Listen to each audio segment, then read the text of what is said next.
Five habits that destroy your productivity. Most people aren't lazy. They are just busy doing the wrong things, inefficiently. They are running on a treadmill of their own design, sweating, exhausted, but going nowhere.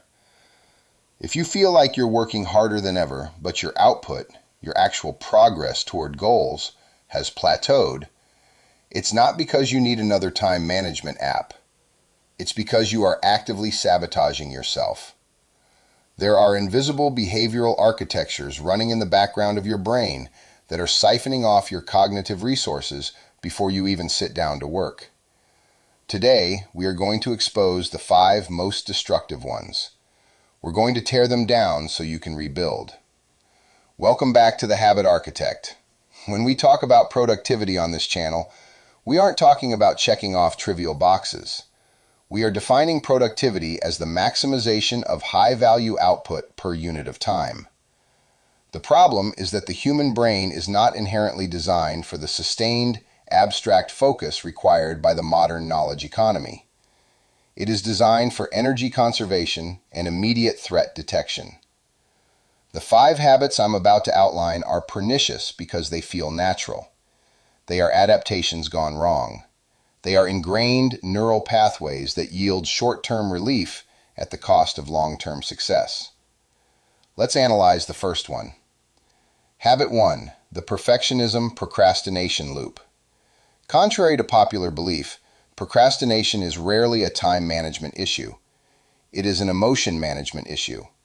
Psychological research indicates that procrastination is a coping mechanism for the anxiety attached to a task.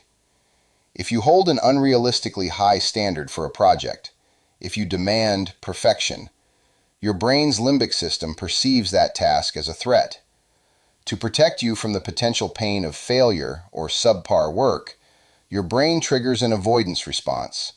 You clean your desk, you check emails, you procrastinate to lower immediate anxiety. Perfectionism is not a virtue, it is just high-gloss insecurity.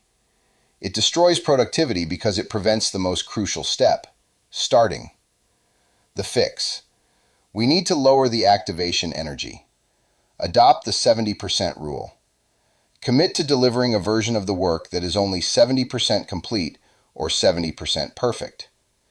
Once a draft exists in the real world, you move from creation mode, which is terrifying, to editing mode, which is manageable. Don't let the perfect be the enemy of the done. Habit 2. Cognitive switching penalties. The multitasking myth. Habit 2 is ignoring attention residue, commonly known as multitasking. Let's be crystal clear. The human brain cannot effectively parallel process two complex cognitive tasks simultaneously. What you are doing is rapid serial processing, switching your attention back and forth at high speed. Dr. Sophie Leroy at the University of Minnesota coined the term attention residue. Her research shows that when you switch from task A to task B, your attention doesn't immediately follow. A significant portion of your cognitive resources remains stuck on task A. Every time you quickly check Slack while writing a report, you are paying a cognitive tax. You are fragmenting your attention span into unusable slivers. You end the day feeling exhausted not because you did deep work, but because you burned all your mental energy switching contexts. The fix: ruthless monotasking. You must structure your environment so that multitasking is physically impossible during high-value work blocks. Full screen mode, phone in another room. If it's not the one thing you are working on, it does not exist for the next 60 minutes. Habit 4. Reactive decision fatigue. Habit 4 is reactive decision fatigue. This is how most people start their day, and it ruins them before 10 a.m.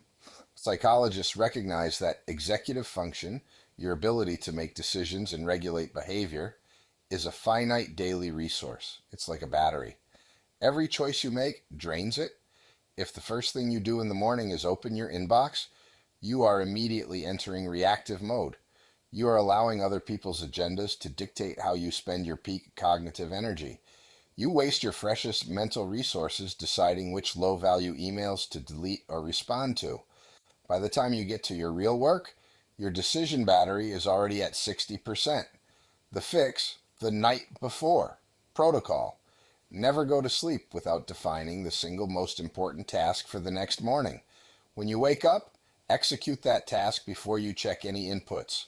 Protect your peak cognitive hours from low value reactivity. Habit 5. Mistaking motion for progress. The hustle illusion. The final habit is the most deceptive. Mistaking motion for progress. In Western business culture, busyness is often worn as a badge of honor.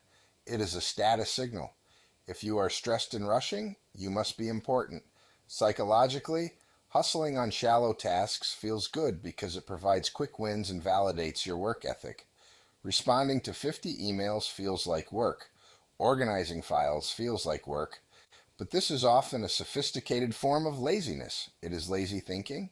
It is easier to spend 8 hours doing shallow, administrative work than it is to spend 2 hours doing deep, cognitively demanding strategy. Being busy allows you to avoid the uncomfortable reality that you aren't actually moving the needle on anything significant. The fix: conduct a deep work audit. Review your last week. How many hours were spent on tasks that only you can do, that directly impact your long-term goals? How many hours were spent just keeping the lights on? Shift the ratio. Measure outputs, not hours logged. Productivity is not about adding more to your plate. It is about subtraction. It's about identifying the psychological scaffolding that is holding up your bad habits and tearing it down. These 5 habits: perfectionism, multitasking, dopamine seeking, reactive mornings, and shallow busyness are the architectural flaws in your day. You cannot build a skyscraper on a cracked foundation. Identify the one habit from this list that is damaging you the most right now. Don't try to fix all 5 today. Fix that one. Be deliberate, build better. If you're serious about rewiring your approach to work, subscribe. In the comments below, tell me, which of these 5 habits is your weakest link, and what is your specific plan to break it tomorrow?